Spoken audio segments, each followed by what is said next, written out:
Olá, pessoal!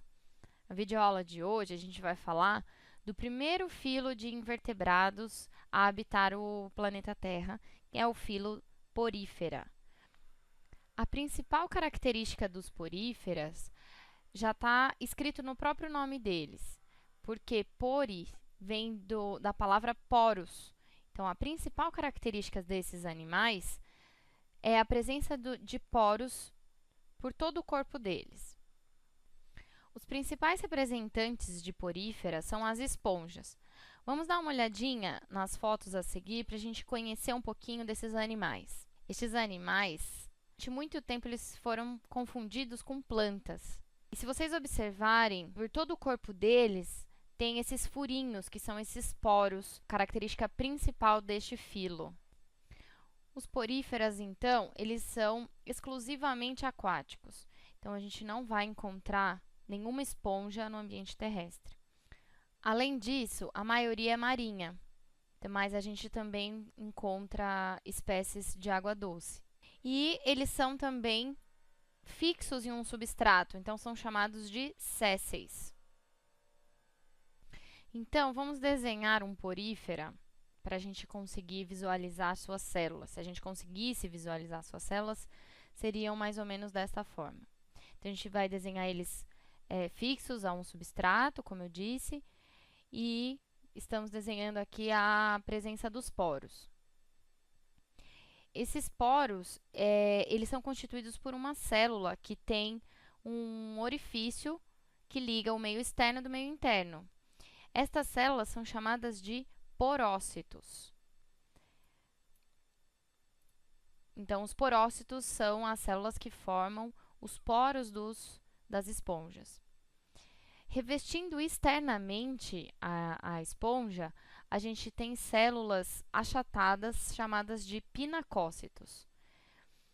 Então, são essas células que eu estou desenhando em verde, são os pinacócitos, as células achatadas. No meio constituindo o corpo das esponjas, a gente tem uma estrutura pontiaguda chamada espículas. E as espículas possuem a função de defesa e também de sustentação das esponjas. As células que eu desenhei mais arredondadas, rosinhas, são chamadas amebócitos. Essas células, elas são indiferenciadas, então elas são as células que conseguem dar origem a todas as outras células dos poríferas. Os amebócitos originam, inclusive, os gametas, que as esponjas produzirão na sua reprodução sexuada. Uma característica que vale ressaltar é a alta capacidade de regeneração de um porífera, devido à presença desses amebócitos. Revestindo internamente a esponja, a gente tem os coanócitos. Essas células possuem um flagelo capaz de se movimentar. E o movimento desses flagelos gera um fluxo da água, e esse fluxo de água é capaz de fazer com que as partículas de nutrientes presentes na água entrem pelos poros, sejam absorvidos pelas células, nutrindo essas células. Então, a digestão ocorre intracelularmente e o fluxo de água sai pela abertura principal, chamada ósculo. Nas cenas desse trecho desse vídeo, chamado Origens da Vida, que eu recortei para mostrar para vocês, os mergulhadores lançam uma substância fluorescente verde por fora das esponjas. E a gente consegue perceber essa substância verde entrando pelos poros e ocupando o espaço central da esponja, chamado átrio. Então, é possível perceber o movimento que a água está fazendo. E esse movimento é tão importante para as esponjas se alimentarem.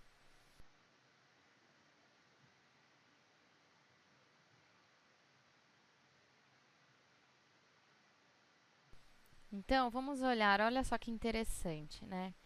A substância verde serve para a gente conseguir visualizar aquilo que é invisível, ou seja, a entrada da água nas esponjas. Então, a gente consegue perceber que o fluxo da água segue um caminho. Poros, dos poros ela entra na cavidade central da esponja chamada átrio, e do átrio ela sai pelo ósculo. Então, nunca vai ser o contrário, sempre nessa ordem.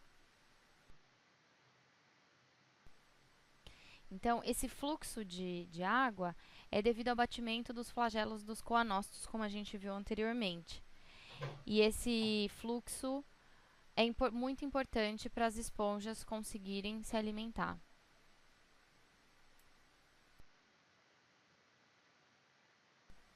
Pessoal, é isso aí. A videoaula de hoje foi sobre o filoporíferas. Espero que tenham gostado.